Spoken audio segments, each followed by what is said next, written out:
If you have anxiety and it makes manifesting difficult for you, you do not want to miss what I have to say. You feel anxious and out of alignment, and you're convinced that it has to mean that you're unable to manifest. But this couldn't be further away from the truth. Right now, I'm going to explain to you why manifestation fails under emotional pressure and how to never, ever have to go through it ever again. Hey, if you're here, you're already doing more inner work than most people ever will. I'm not here to tell you what you want to hear. I give you the 1% shifts that actually change your life. So let's talk. The culprit for the anxiety you feel is a part of your brain that's called amygdala.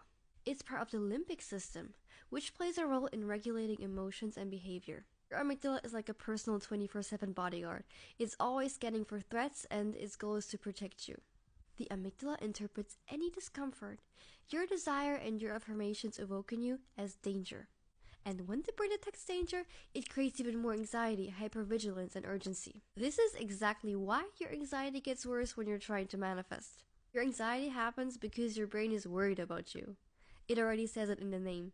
Let's cut to the chase and learn what you have to do when you're anxious to not have it ruin your manifestation. And I'm not going to tell you to magically get rid of your anxiety. Super simple and powerful hack is to first off acknowledge that you are experiencing anxiety. Verbalize what your body's trying to tell you and the sensations you feel. And instead of telling yourself that it is safe for you to have what you want. By the way, I hate those affirmations. They're too generic and for me too hard to believe in an anxious moment. Your goal is to let your nervous system play with the possibility of change without pressuring yourself and further aggravating the anxiety. Think about this question. What would be? How would I act and feel right now?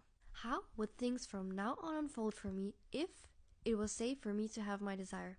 Remember, manifestation doesn't have to be impossible for you just because you suffer from anxiety. But here's the brutal truth. The only way that you can succeed at manifesting is if you learn to work with your weaknesses and focus on how you can support yourself during the process. Because it really is such an individual thing how everyone manifests. If this helped you shift, like and follow so you don't miss the next part of this series. Because we're just getting started.